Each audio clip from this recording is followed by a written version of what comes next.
I agree with you. So there's someone, now she's from your kind of neck of the woods, but I think she lives in Houston now.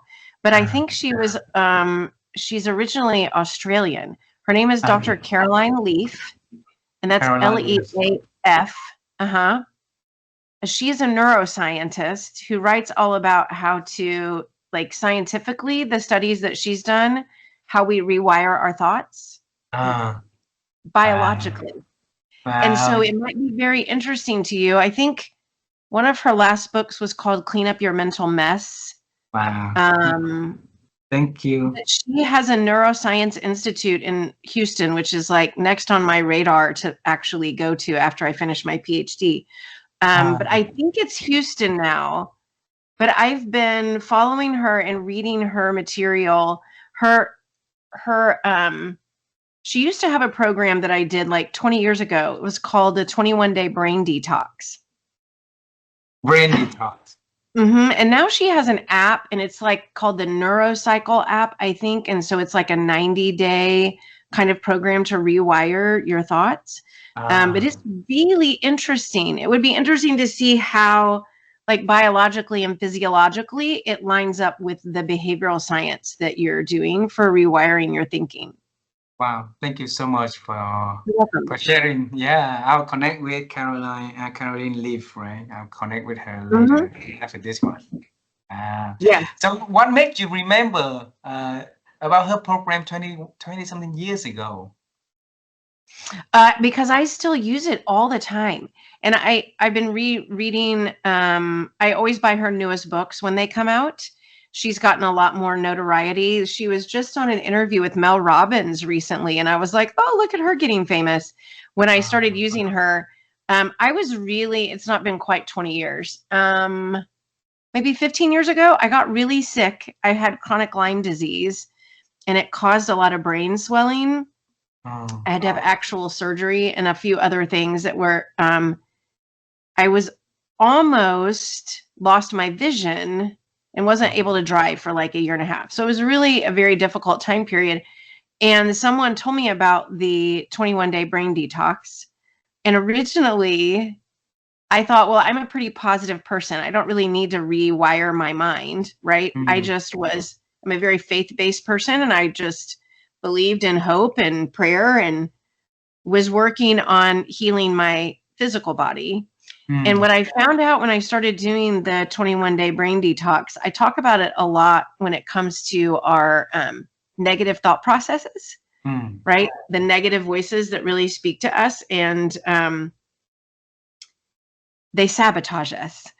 And part of the program, and I think it's very similar now, but she has, through research, said that it takes 90 days to cycle out, not 21. But I did like 7 cycles of 21 that year. And it really just starts with being quiet and meditating and letting those non-conscious thoughts trickle up through your subconscious mind to be aware of them. Like, what are the negative things I believe about myself? And so I sat the first morning kind of in disbelief that I had any negative thoughts that I believed about myself. And with, I thought, no, I'm a positive person. And within the first like 10 seconds of sitting there meditating, I heard like the phrase, "You're worthless." And I was like, whoa, like, who told me that? And why did I believe that? And why am I holding on to it? And her whole process is to listen for the negative thought and then speak the positive thought over it. So every time it bubbles up, then you say, no, I am worthy. I'm a child of the King, right? And you say the positive affirmations, speaking them into rewiring. And what her research has showed that it actually, like the neuroplasticity grows new thought trees, right? As you speak back over the negativity. And so, but yeah, I ended up doing it for like 7 cycles of 21 that year. There were a lot more things. Our non-conscious mind believes a lot of things that we're not conscious about, right? The connection between our subconscious and the non-conscious mind, sometimes we're not aware of what's in there and what beliefs we've held on to, or they could have been from a coach or a teacher or someone in your family when you were younger, but at some point we buy into the lie for a short period of time, and it becomes us enough that it's still there, right? Like, it's really about pulling them out by the root. So it's really fascinating, and it's still something, like, I can still at times feel that negative avatar rising up, right? Like, oh, because I made an agreement with it a very long time ago, I still have to remember to consciously disagree and speak the truth over it. Wow, wow. Janice, we've been entering onto the topic of wisdom, that the purpose of this interview for tonight, right? And it's been merging into it very beautifully and naturally. So why don't we continue our conversation with the interview? How does that sound to you? That's perfect. Let's do it. Yeah. So for like earlier when I said to you that if when you graduate next year for your PhD program, please reward yourself for this big accomplishment. So come to Vietnam if you plan to. We are here. We would love to take you around and show you how beautiful our country, the culture, and the people here, like we did with many other speakers. Okay? I would love that. Thank you. Yeah, and for a little taste of our culture, it's very honor if our audience can have you to share a little bit about who you are and the works you do. Would you please do that honor for us? I would. Thank you. I'm Janice Perkins. I live in Kansas, in the middle of the United States. My background is in marketing communication, and I have been on my own for about 6 years doing consulting, executive coaching, and leadership development training. One of my mantras is that I love to help people get out of their own way so they can love themselves and others deeper. And why would you want to do that? You know, because I've learned for myself that I am my biggest worst enemy. And if I get out of my own way, there's more impact to be made in the world, more love to be given and received. And honestly, it's more meaningful, right? There's more purpose to that than some of the corporate work that I've done in the past. But helping each individual person be the best version of themselves is much more rewarding to me. This conversation is about wisdom, and I think the transformative moment that you've been through is really helping you to expand your ability to make impacts into the lives of other people through coaching, through the works you do. And we want to understand how you come to that realization moment. So let's travel time together. Okay. How does that sound to you? Perfect. Okay. I'd like you to travel with me into when you were really, really young and share with me your memories about the first dream that you think Janice gonna offer. What kind of works that she is going to offer to the world? You know, let's see. When I was younger, I knew it was something big. I guess that's the best way to say it. I always felt comfortable on a stage. Even though I was a late bloomer, and so I was very self-conscious about how short I was, and then my hair grew in curly, kind of out of nowhere, and so there were a lot of things about me that I felt very unbloomed at a young age, but also always felt I could do anything. That was always a seed inside of me, that I could do anything and I could just set my mind to it and I could get it.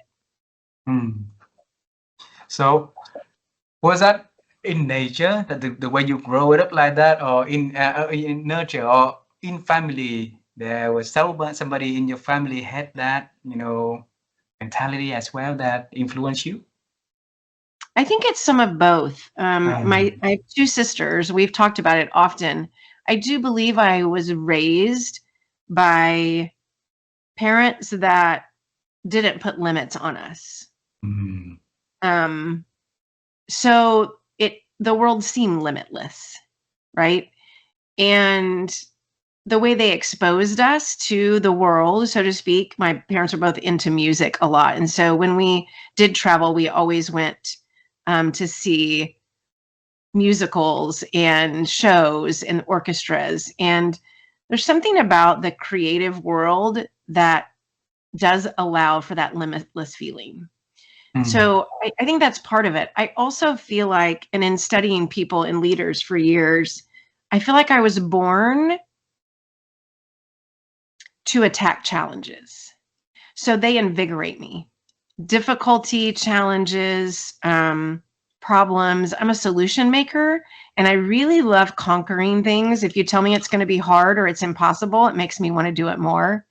So I think some people are born with a risk muscle, right? And some people have to learn it.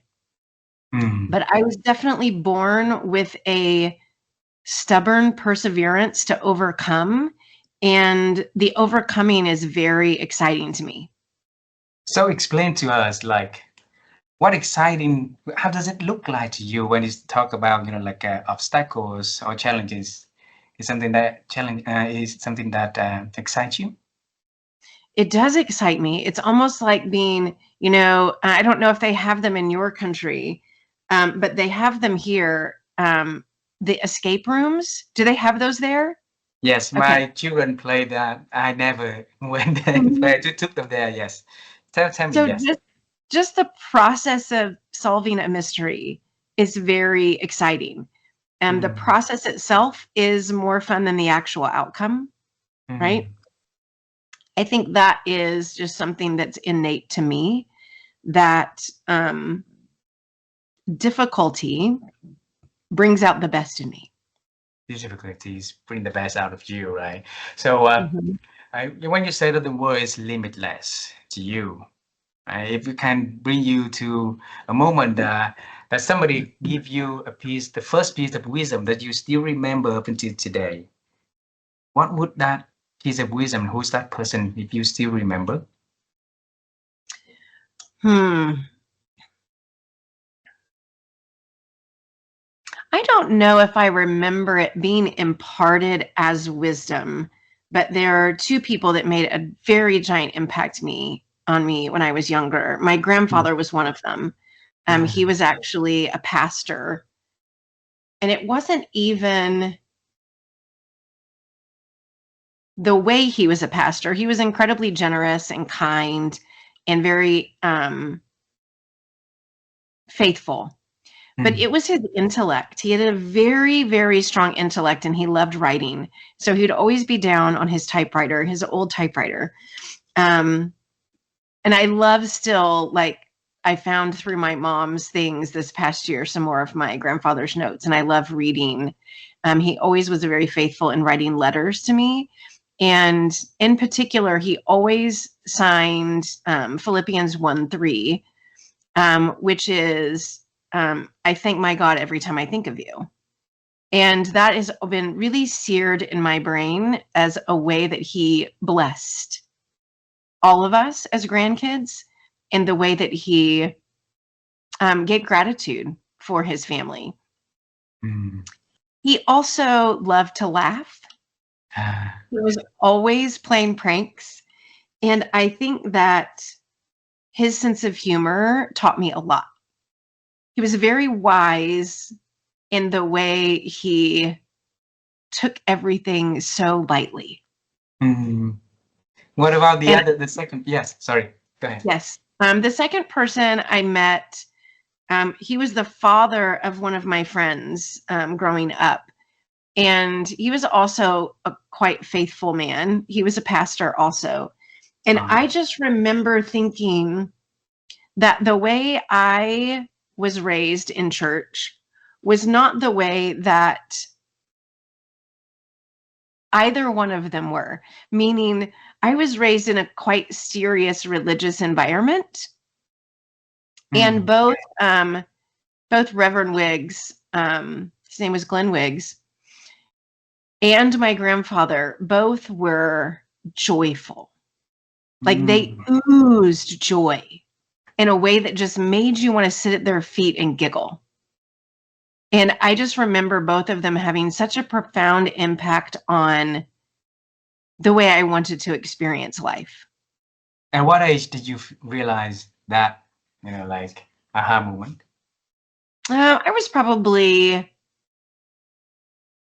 an early teenager, probably middle school, probably 12 or 13, 14, 15, right around there, where I really, really thought about that. And through my young adult years, very much always kept them in mind in the way I wanted to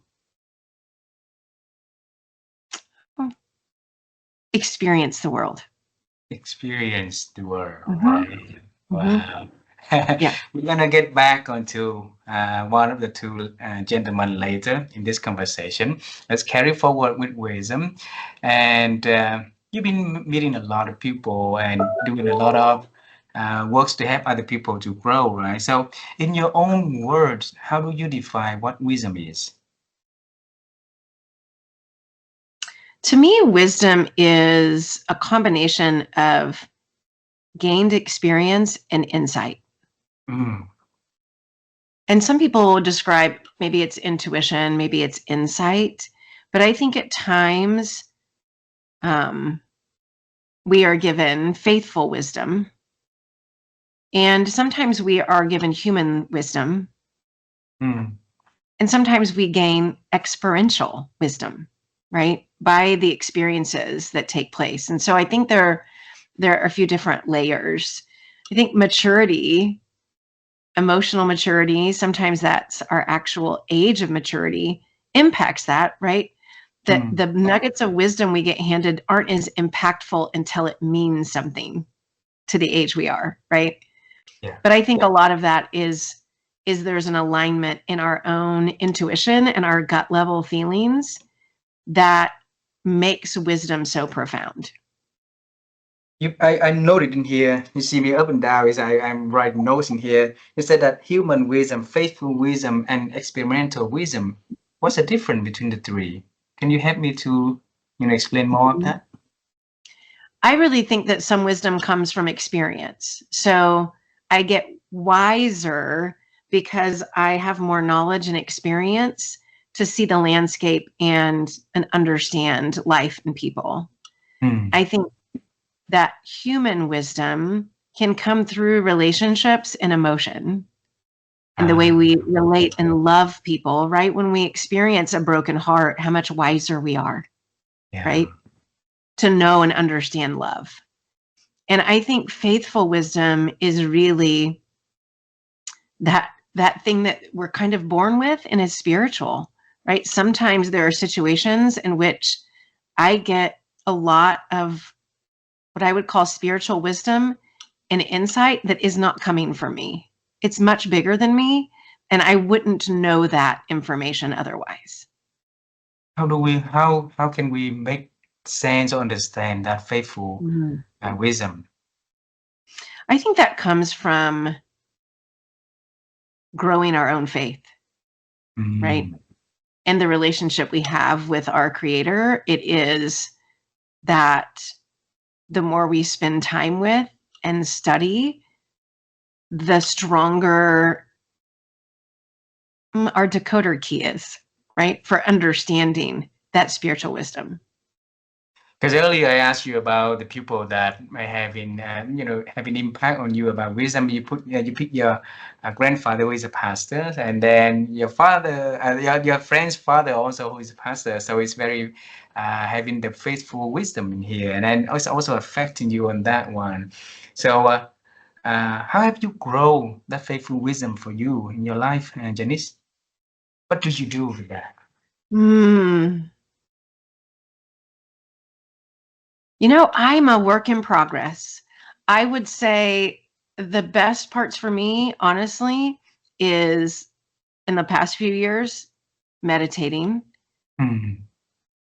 Many years, I find a connection when I'm in nature, right? Long walks, kayaking, even my feet in the sand. I feel a connection. When I feel a connection to the beauty of the earth, I feel a connection to its creator. And so I feel like that strengthens my relationship because it builds my awe and respect. Wow. And there have been seasons where I had more time to study scripture and be in fellowship with groups of people who will also have the same yearning. And there are seasons when I have time for that and seasons when I don't. And I think for some people, they do it individually and some people do it in groups. But I believe the people I surround myself with help me resonate that spiritual energy and help me grow it. Since you mentioned about connection with the creator when you walk, right? Because I walk every day. I could not make that connection. And I think that a lot of people also want to make that connection to understand who we are, why we are here. And if they can hear, how or what practice do you do when you walk or when you meditate that can help you to release and make yourself connect to the creator? That would be very helpful for us to understand. So what normally do you do with that, Janice? I believe it's an openness. Mm. It's in, sometimes when I start coaching someone, I will say the only thing I require is willingness, right? We can make all kinds of agreements, but I just need willingness. And I believe that's the same in our spiritual relationship. It's a willingness for me to be open. And at times I get met with my own independence, right? I'm a very do it all myself. And one of my favorite authors, Mark Batterson, one of his favorite sayings that I've adopted is to pray like it depends on you. Pray like it depends on God and work like it depends on you. And so that's what I really feel like. I have to be a good steward of the talent that I have, the time and resources I have, the relationships I have, and I want to be a good human steward. At the same time, I'm going to be open to the fact that I'm not in control of any of it. It's bigger than me. Mm. And even like us meeting, right? Is it perchance? No. I think that, right? Everything happens for a reason. And when we're open, then we get to receive, right?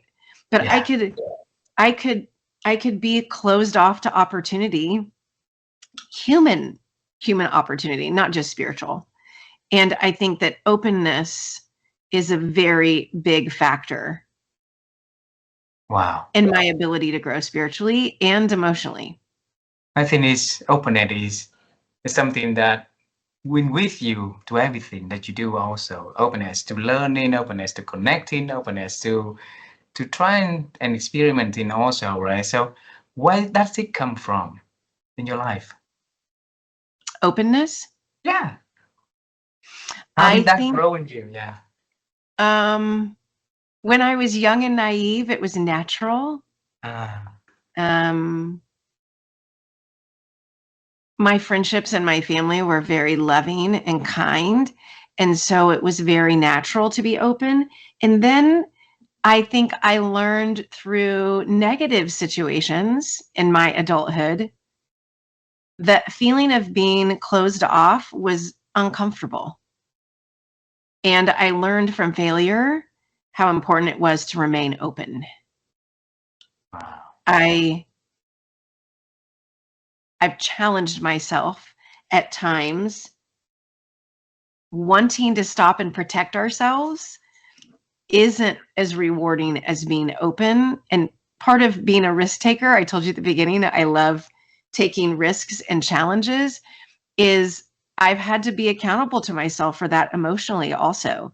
And in relationships, to remain open is a challenge in the face of difficulty or failure, but it is the same resilience that makes me want to get up and keep going, right? When it comes to openness. There's a really fantastic, I would say it's a fantastic book. It's a fantastic concept, but it's academically written, so it's a bit difficult to read. But it was a book I read for one of my classes called Rewriting Partnerships. And she defined openness on 7 different planes. And it was so eye-opening to me, from the idea of that openness involves my heart, It involves the way I construct the version of myself, the construction of you, and the way I'm open to resistance, and the way I'm open to even structures, right? When we think about like the beautiful picture that she created was you can put a circle of chairs in a room, but that doesn't create openness, right? So oftentimes, even in organizations, we create a structure or a design for openness and relationship building, but our hearts are closed, or we are rigid and assumptive in the way we are biased in the way we view other people, and that's not open. And so when I read that, I was like, wow, there's so many more layers to openness than I even realized, but how important it is that it's a basic tenet for building relationships and being able to accept and build on wisdom. Wow. Right? If I'm not open to wisdom, I can't receive it. Absolutely. So it starts with us, right? Start with us first. Yeah. Mhm. And when we talk about a relationship, so it's about people around us. In the world full of noises, right? It's hard for us to truly see who's next to us as the wise person, or it's just somebody that acting to be wise. And I think that if we can realize who can be in that category of wise person, that we can be and be part of that community, be part of that movement that can help us to get wiser faster and be happier in life, right? So how can we define, how do you define a person is wise, a person is not? Well, there's a certain energy to wisdom. It's Mm. very deep, right? Authenticity isn't shallow. And I think wisdom is even deeper than authenticity. And so I think that you have to really kind of be quiet around it in a reverent way to really see if energetically people are deep. Mm. And I've met people at times. There are a couple people I know who are in this younger generation, even like my kids are, and they have an old soul. Have you met someone with an old soul who's young? Absolutely. Yeah, And absolutely. you can feel the energy of their depth. And I think that's the openness, right? If my antenna isn't open to receive those signals and the energy of it, I think that wisdom isn't just spoken, I think it's felt. So the curious for me is how do they do that? For example, like they're still young, right? And they need to have a long life living experience in building relationship, building, spiritual understanding of the world and beyond the world, right? So how could, these young people build that capacity so quick? What did they do right? That's a very good question. I think some of it is indwelt. I think that we are handed things, right, in our being, in our soul, and a connection to others and the world beyond us when we remain open, or even in their cases, maybe they were extremely open and they're receiving, right? It's part of who they are. And I think that the connection to, when I said authenticity, right? I am so completely me that I can accept you as completely you. That is like the duality of openness, right? Like loving others is sometimes not the hardest part. It's loving myself, right? And so I can be so in tune with who I am that I get to resonate the depth of what I was handed in the world larger than me, right? Something bigger than me, when I'm connected to it, means it multiplies. Truly. I think the world is asking us to keep running and chasing and chasing. So that's why a lot of people out there keep chasing like a hamster on the hamster wheel, right? And when you talk about slowing down and tuning with ourselves, right? That is something that know by many people, but it's really hard to do by many people as well. So Mhm. how can we help them to realize the beauty of that so that they have the openness, they turn on the antenna inside of themselves and maybe practice a little bit to see the benefits of that? Mhm. I think for me, I'm a doer and I love moving fast and doing, but I also know what I need to recharge. And like I'm a lake rat. And so when I put my feet, hang off the dock and put my feet in the lake, like I just feel such a connection to myself, not just the world. And allowing myself to slow down and reset is a really important part of life for me. Mm. Um, Starting doing daily meditation allows me that little glimpse of what I call vacation brain, right? More often. And even at the end of the day, I read books about grounding years ago.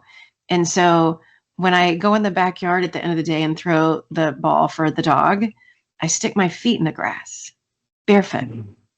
right? I started playing golf a few years ago too. And one of my girlfriends and I, we play golf barefoot. And there's something so rewarding about just being grounded to the earth. And I really believe if we more often just put our feet in the grass and sat and took a breath, even if it was 3 minutes, how much more connected we are to ourselves and the world around us. That makes us slow down even for a moment. And those things recharge me so much. And I know I didn't do it as well when I was younger, but I think that's part of wisdom growing, right, with age for me, Mm. was knowing what I need to stay authentically me and stay connected to the deep, right? Um, the deep Wow. doesn't go that fast. The deep moves much slower than that. Wow. The conversation like this is to help people to realize that realization moment when you say Mhm. that, because you've been the doer for, for a long time, and for sure now until many more years, you still in the one that creating and doing and building, right? But you say that the moment you know that you need to, to make change, to rest, to connect into the deeper, what make you reach to that realization moment? Oh, a variety of different things. I mean, when I Mm. was going through the chronic illness about 15 years ago, um, when your physicality is stripped away, right? Mm. Um, I had lots of time to meditate in my emotional and intellectual self. And I think it's in loss where we gain, right? If there isn't failure, we don't grow. If we don't lose, we don't gain. And I think that really reminded me of the pace of life, and the meaning comes through the relationships, not the achievement, Mm. you know? And even this happened even a year and a half ago, and it's hard for me to admit it, but I was having a difficult time with something going on in my personal life. And so I decided to start a new gratitude practice so I could focus on something good instead of the negative things happening.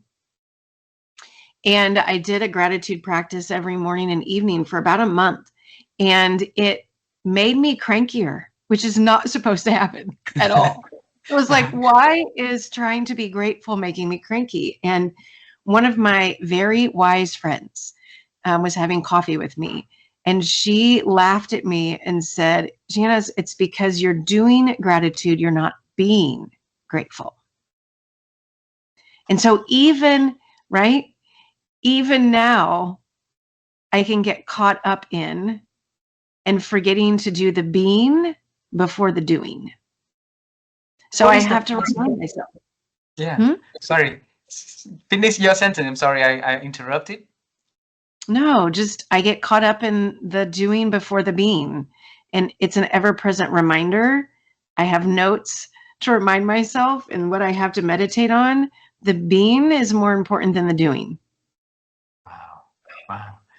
Who is that friend that that reminded you is a very accountable person next to you. What is her name? Her name is Good. Elizabeth. Huh? Elizabeth, very Elizabeth. Oh, Yes, I have a very wonderful circle of women who hold me accountable. wow. I Hmm. think we mentioned earlier the importance of the people in our relationship, right? So it's also because for us to go wiser, we need to be selective of things we need to do with people we need to be in our Hmm. circle as well. So for you, if you select the people into your inner circle of influence, so what kind of people that Janice would love to, have have in her own circle? Well, here's the amazing thing that I realized probably in my 30s, maybe, but I realized that the energy that we resonate is what we attract. Hmm. True. And so it is in being authentic to who I am and my values, and that attracts the right people. And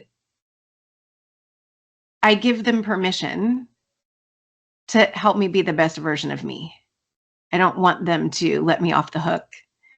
So, and I have all different people in my circle from all walks of life because of how much I love to learn about difference. Hmm. I don't want all sameness. That's part of me always challenging myself, I think, to be a little unsettled. But it's part of why we were talking about earlier in the conversation, my research for my PhD around the benefits of the phenomenon of chemistry is that in physics, they call it resonance or coherence or Good. entrainment, that when we are, right, the same frequency, then the two of us are stronger, right? The sum is stronger than its parts. Hmm. And I think that is the benefit in our friendships and in our relationships, that when we really focus on staying resonant and intentional to ourselves and we're grounded and authentic, when we attract those same things, then we multiply the benefit because of that resonance. It spreads and it multiplies, right? And Yeah. I think that is the thing that, and in my 40s and 50s now, I find to be the strongest lessons I've learned. Wow. Wow. Mhm. For example, if someone uh, being led their life by the negative energies, so that very same thing that you just shared, they are attracting their life negative energies also. So we suck them down into Mhm. the in life, right? How could you start to make the difference in their life? Well, I think that it's the resilience that we need. We all experience negative things, whether it's failure or health things or loss. I think it's the ability to look up and get up, right? Mm. Um, Asking for help is hard for all of us. But I think that it is the thing that builds community, because I love to give to other people in the same way that you do. So someone asking for help, that vulnerability allows for the openness to begin. Mm. When we self isolate or um, we think we are alone, it's harder to get back up sometimes. Yeah. You mentioned about the word think. And my wife and I, earlier I mentioned with you that we opened a company called Rewire Thinking, right? And this is the result of our journey the past 4.5 years, 4 years, 2 months, right? Of traveling, of meeting experts, of interviewing, having conversation like this to explore their ability to expand their ability to think. So for you, Janice, how have you been growing your ability to think over the years? Hmm, it is such a good question. I have to be more conscious of what my mind is doing when I'm not in charge of it. That's probably the best way to say it. My mind can run amok and it is not in charge, right? Mm. I can manage, I can control, I can shape, I can rebuild, I can resculpt. And even after I was really sick, you know, the things that I learned about my mind, my memory, the strength of the power that the brain has to recuperate Mm. through having, you know, through the illness I had so much brain swelling that it caused a traumatic brain injury. And at times I thought, well, I wasn't going to have short-term memory. I wasn't going to be able to have, like, I would get caught tip of the tongue syndrome often and not think of words or remember people's names. And, you know, it is unbelievable how much recovery and healing can take place in the power that the mind has. And I was not managing that power. I was letting that power run amok. Mm. So, yeah, continue, please. Oh, just being more conscious of the negative thoughts that could be driving it, or really not being resilient, honestly. And the power of hope, the power of positivity. I'm not some crazy false positivity person. I understand the reality of life. I would call myself more of a realist than I would, I'm more of a realist than anything Mm. else. But I also know that if I don't look up, right, then I drive backwards. Mm. And I often talk about, like, where we focus is where we go. And so I have to be looking up, right? I don't want to be looking backwards. You know, Mark Batterson, my favorite author, also says we have to let go of dead yesterdays and unborn tomorrows. And because Wow. they keep our focus from where they need to be, right? And I think that where I look is where I go. And so I think more than anything, that is what the resilience has taught me, is to keep moving, is to keep moving. Beautiful. Two last questions. So if you know, this is not a question. This is the if I choose you to meet with your grandpa or the father of your friend now, Mhm. so who between the two would you choose? Oh, my grandfather. Okay. Mhm. So assuming that you and I gonna travel time and meet your grandpa, all right, and you're gonna tell him about your journey, about wisdom, about life, about anything, and if there's a few things you want to talk to him about that, what would you tell your grandpa? Um, wow, what would I tell him about? I don't know. I always wanted to sit at his feet and listen to his wisdom, and I miss his laughter, the sound of his laughter. So I would probably tell him something initially to make him laugh, because his laughter was a beautiful song. And I would tell him thank you. Ah, that's gonna make me cry.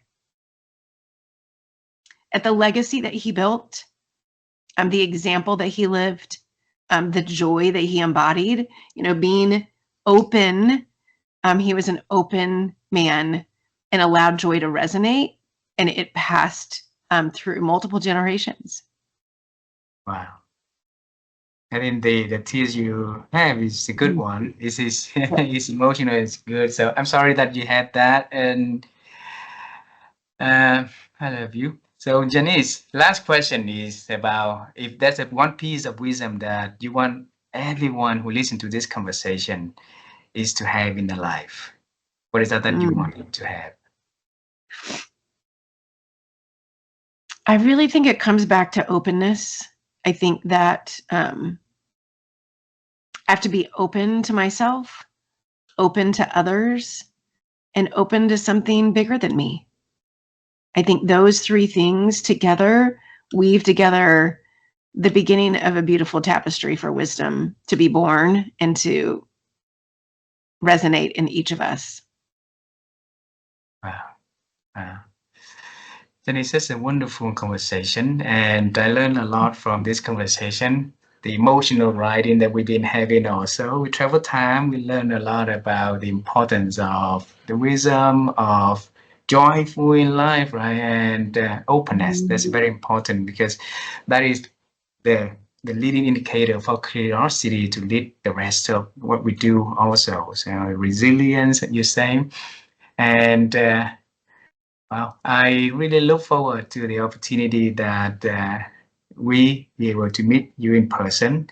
And I congratulate you in advance for graduating your PhD program in May of next year. And when you get to that point, please let us know so that we can congratulate you. We can celebrate with you together from Vietnam. Okay? Thank you. Thank you. It was so wonderful to see you. So You wonderful. too. Thank you. Thank Thank you. you. Let's not go so long next time. Thank you very much. Have a beautiful day. Okay? Okay. All right. Bless you. Bye.